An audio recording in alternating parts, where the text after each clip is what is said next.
Ladies and gentlemen, brothers and sisters, welcome to the After Party Hangover. That's right. Welcome to the After Party Hangover. I am your host, Mangria Field, and today we have Still Real Hall of Famer SavageAlphaFoxtrot with us. How's it going, man? It's good, man. It's good. I'm good. That's good. We're being defeated by technology today, so I can only imagine what other people podcast. So I guess we're getting off easy here. yeah. Well, let's start the interview by explaining to the people listening about your Instagram name. Well, how did that come about? All right. So the name SavageAlphaFoxtrot is it's kind of somewhat of an embarrassing story for what I tried to do a few years ago. So my old Instagram was HU It was a play off of my last name. My last name is Huffman. So I tried to play off my last name and do HU and then kind of got into lifting weights, right? And I'm like, let me give this Fitstagram thing a shot. So if you dig deep enough in my Instagram, you'll see a lot of gym selfies of me. But I kind of got away from that because I realized it's pretty dumb to do that. Posting selfies from the gym. Yeah. But yeah, the actual name itself is kind of like in my old unit before I went Marine Corps. I was in the Army National Guard, and I was kind of well known for being a really nice guy, but also like kind of low key sarcastic. So they all said I was like savage as fuck. So I was nice. like, well, first of all, thank you for your service. Thanks. And I was showing my wife your Instagram page. I was like, hey, this is the guy I'm interviewing today. And she goes, more like Dashing Alpha Foxtrot. Made me laugh. Remember Dashing Cody Rhodes, how he would do that smile? Yeah. Pretty funny. But all right, man. Well, let's start from the beginning. How did you start watching wrestling? Like, who introduced you to it? That goes back way back in the day when I was a kid, man. My dad got me and my brother both into it. We used to remember when I was like 4 or 5 years old. I can't even remember what kind of event we went to. He took us to a live event, and if I remember right, I think we had like floor seats, and like I think Hogan and Warrior were there. Oh, damn! Like some real old school wrestling stuff. I barely remember it, but I think they've got pictures from it. But then, we kind of grew up. It was that was our thing. Is I don't even remember back then what days wrestling was even on. But we would watch like WCW Nitro, and then we'd watch Raw, and then SmackDown broke off. We'd watch that together. And back then, when the pay-per-views were like $60 just to watch one event, we would buy the pay-per-views, and usually just the big four. We wouldn't do the in-between pay-per-views, but kind of fell off the grid a little bit when I was in my teenage years, and then a few years ago got back into it just in time for Mania in 2017. So I started casually watching it again a few months before Mania. Like, oh man, you think the Hardy Boys are starting to come back? Because he was running his contract out.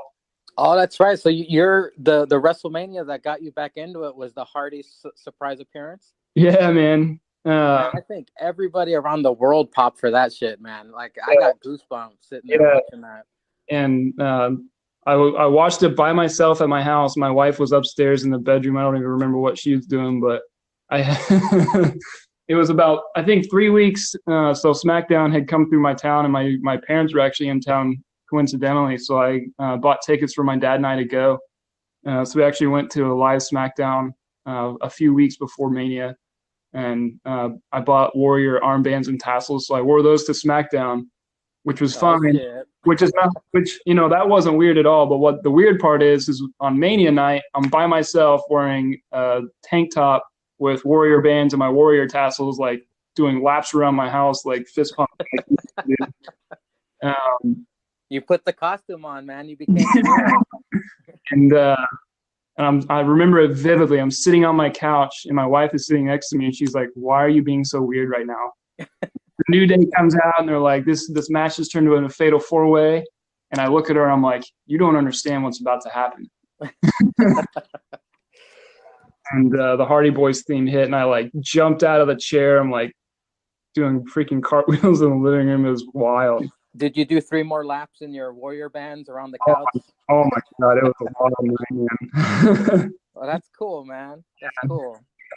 How did you discover the podcast, the Still Real After Party podcast? So I used to listen to some other wrestling podcasts, and I honestly can't remember how I got into it. I think a buddy of mine followed the page on Instagram, and he would always send me the wrestling memes because, you know, Zenka's memes are usually pretty on point. So yeah, that's what Andy said too. The memes is what got you guys into it. And then I remember seeing one of the memes was like, "Hey, post your random questions or whatever. We'll post them on the podcast." And I was like, you know what, let me give these guys a listen and see what's going on.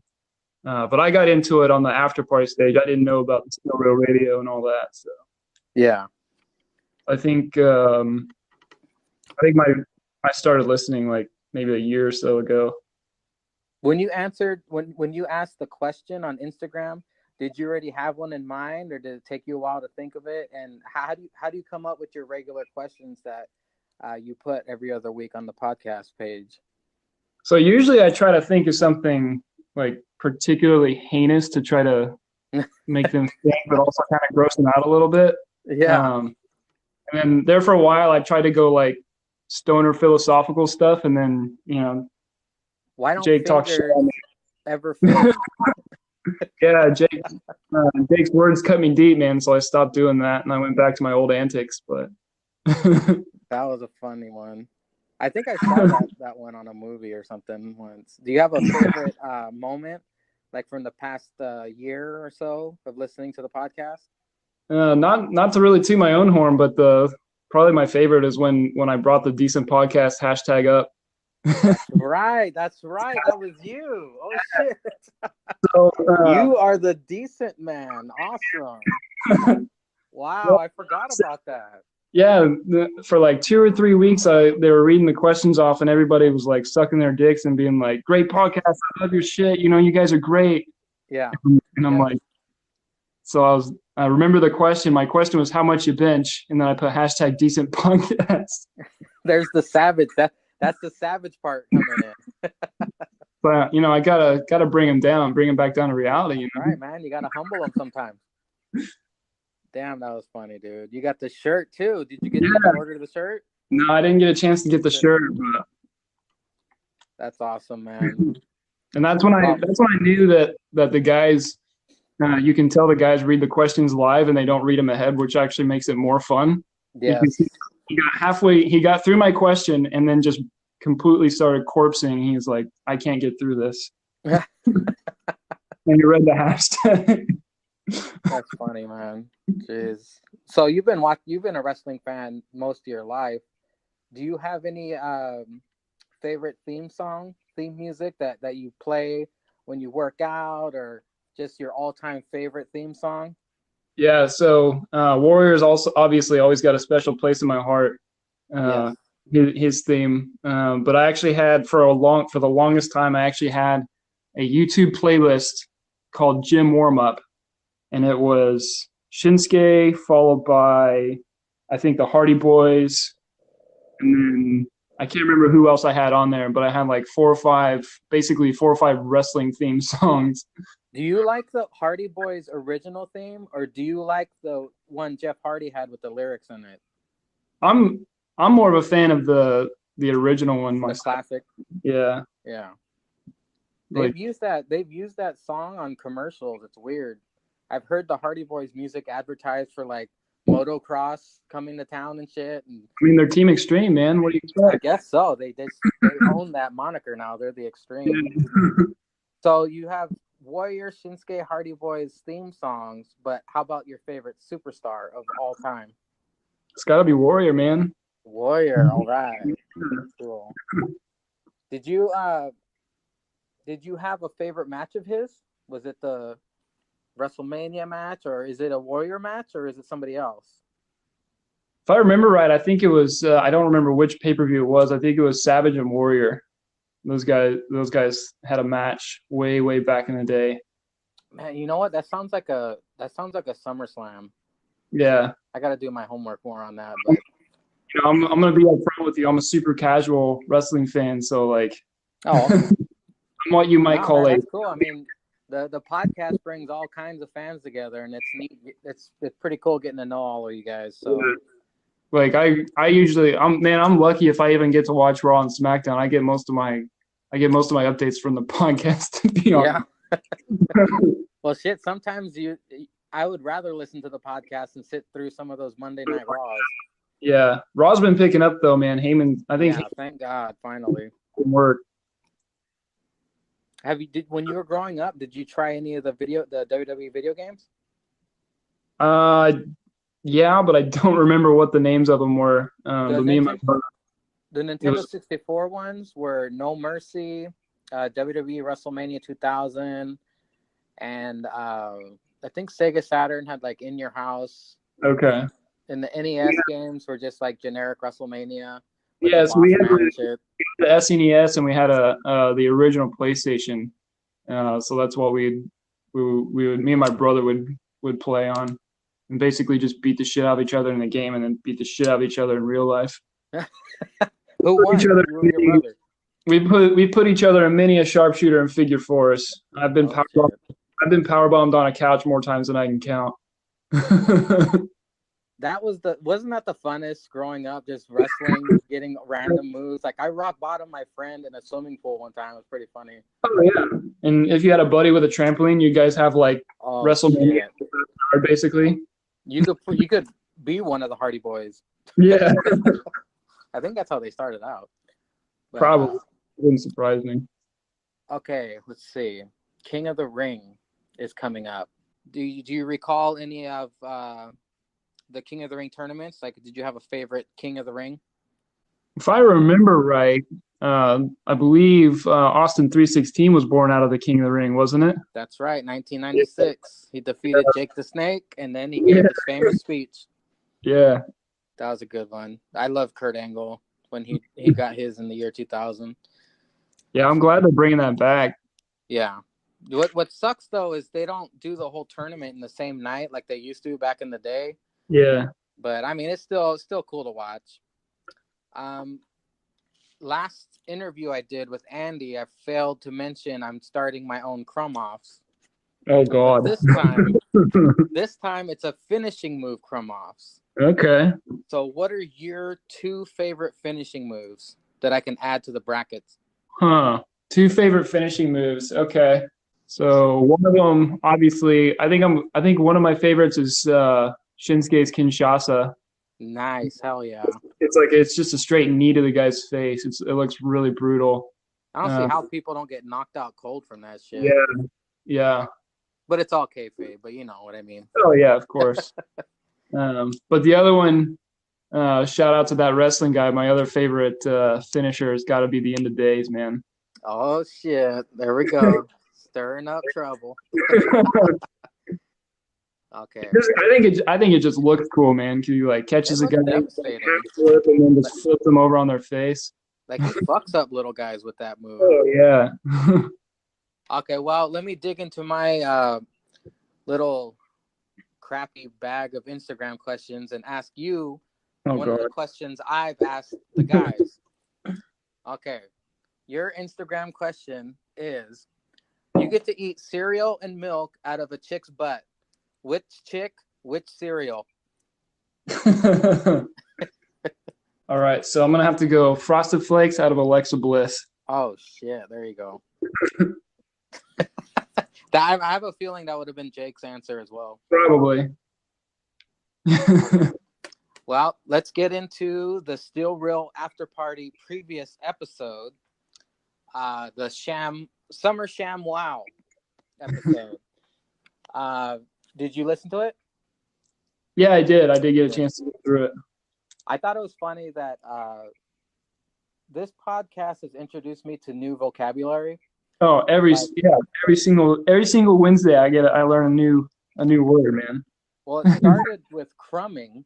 Crumbing is the way to, say coming, and then Zanka started throwing out chili hole out there. I was like, what the hell?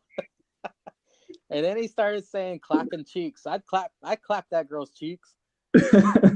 Well, the recent word they added, they said it twice, but it was so different from their other podcasts. I actually noticed it. They both used the word dink. Did you notice that? Like they were talking about like a stupid person. He goes, yeah, it was a dink. Yeah, now that you mention it, I do remember that. That was very odd because I listened to the podcast at least twice so I can catch all the funny stuff. Yeah. And Jake was trying to figure out what word annoyed Zanka over the past year, and I thought he was gonna say the word I hate. Because Jake, when I first started listening, Jake used this word a lot, and it annoyed the shit out of me. He used to say, that was swell. You remember he used to say that? Yeah, actually. That match is swell, or, oh, it was just swell. I cringed every time he said it because I hate that word. Yeah. I called him out once, too, for saying that's fair a lot. One of my Instagram questions was take a shot every time Jake says that's fair.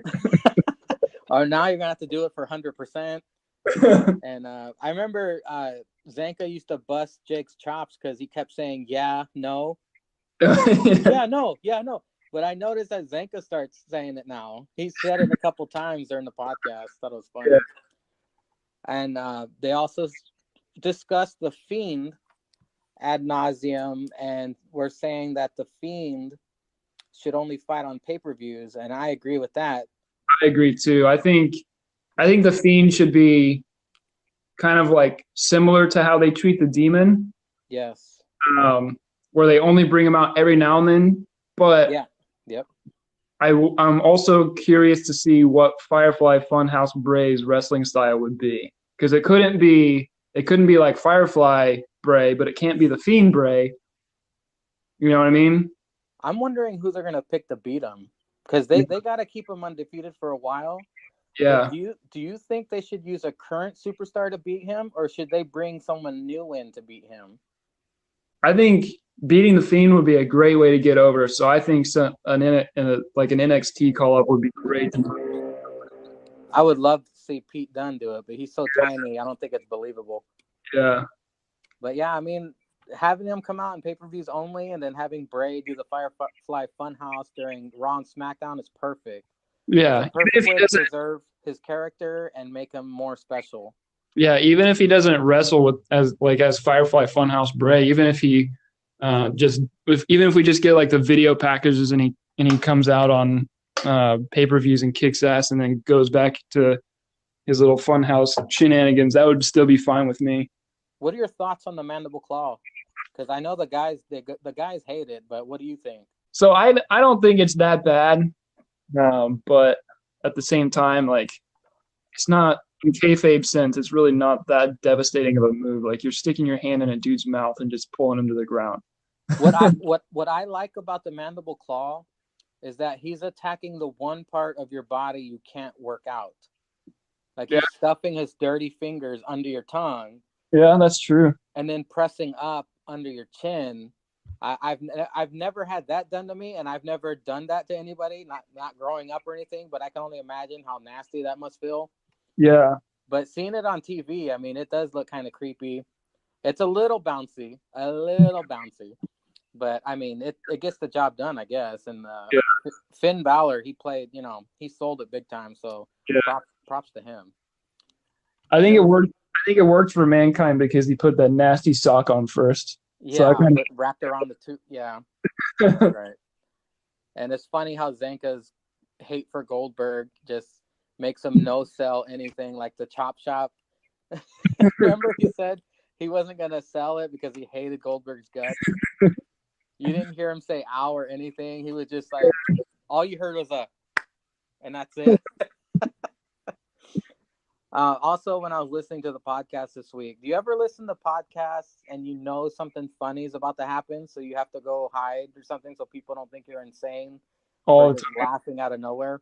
Yeah, because I usually listen to the podcast when I'm like studying for work or something like that, I'll just throw my headphones in. My wife will be watching TV in the other room, and I'll have to like collect myself so she doesn't hear me giggling in the other room for no reason.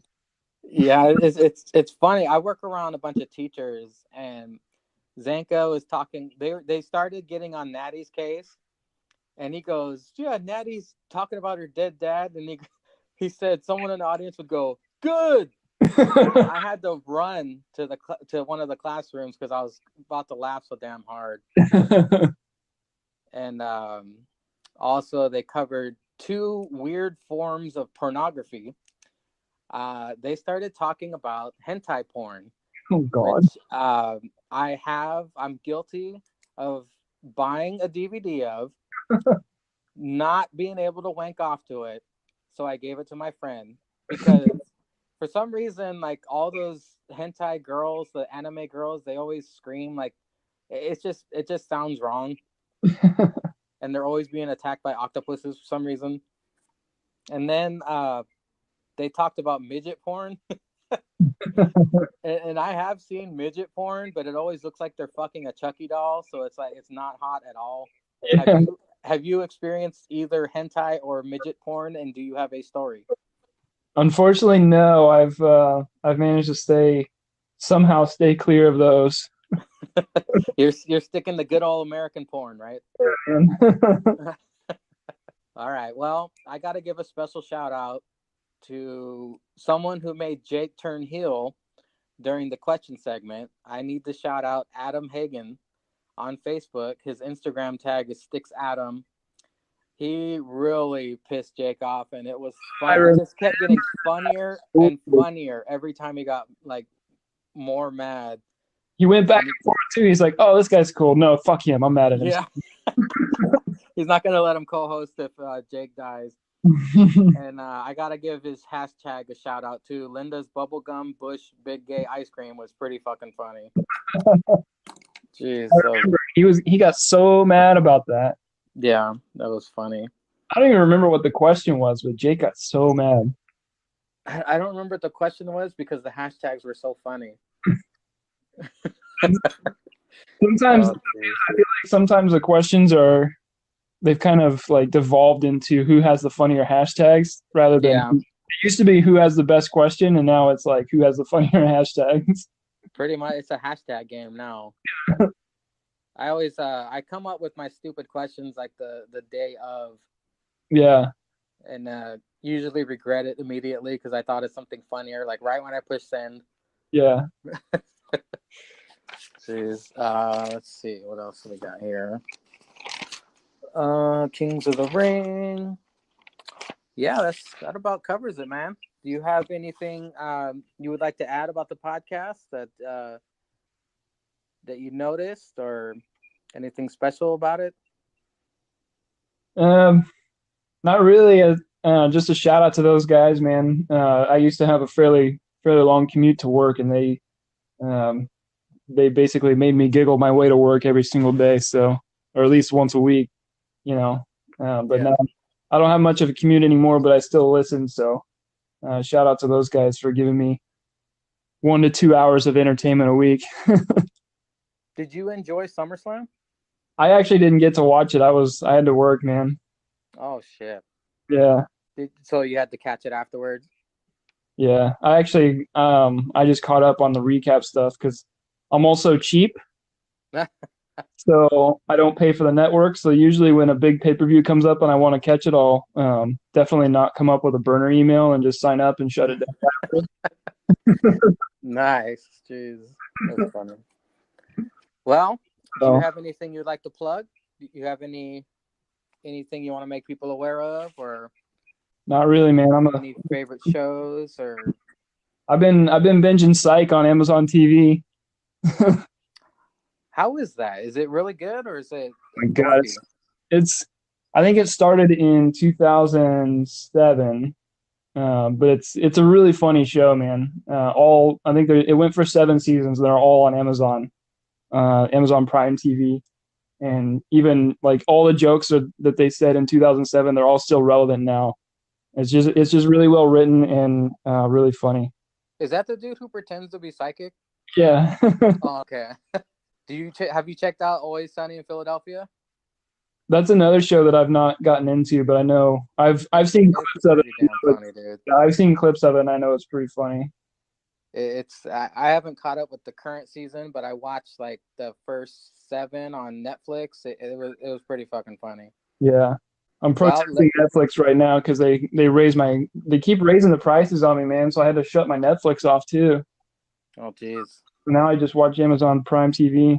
Uh, I'm gonna shove in some plugs for the podcast in case anyone was curious, and I didn't say these last time. So if you want to cover your nipples with some Still Real merchandise, you go to shop.spreadshirt.com/Still Real After Party. You can follow the podcast at Still Real to Us. You can follow Jake at After Party Jake. You can follow Zanka at After Party Zanka. And for Facebook, you search Still Real After Party and hit the like button. And that's it, man. See, you had a pretty good interview. There you go. Wasn't so bad. I'd call it decent. Yeah, decent, not great, not terrible. Definitely on the decent scale, you know. That's right. That's where we have to stay. We have to keep the brand going of decent. So I think we nailed it. Yeah. Hell yeah. But all right, man. It was good talking to you. And as always, all hail Linda's Bush. All right, man. All right.